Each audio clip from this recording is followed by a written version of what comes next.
I see this area here.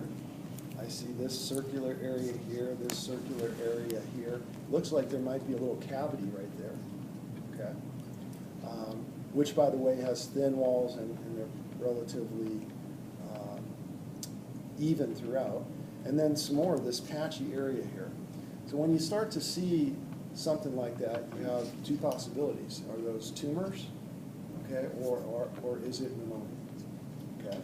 Obviously, the patient's presentation will be very helpful in, leading you to say, what do I think it's going to be, all right?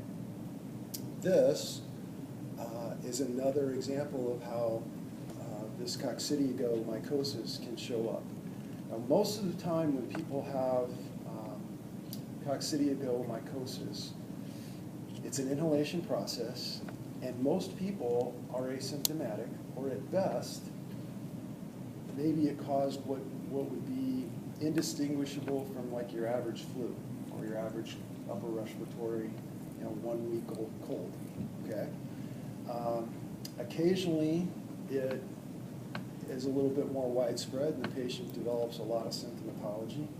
They go in and they get worked up, and then eventually the diagnosis is made. It's not like you look at the x-ray and say, oh, you got this, okay? You usually have to put a bunch of things together to reach that, okay? Starting with a culture and skin tests and some other things. Now, in certain areas, it's called valley fever because the San Joaquin Valley goes right down the middle of California, all right? And that's where the majority of cases come.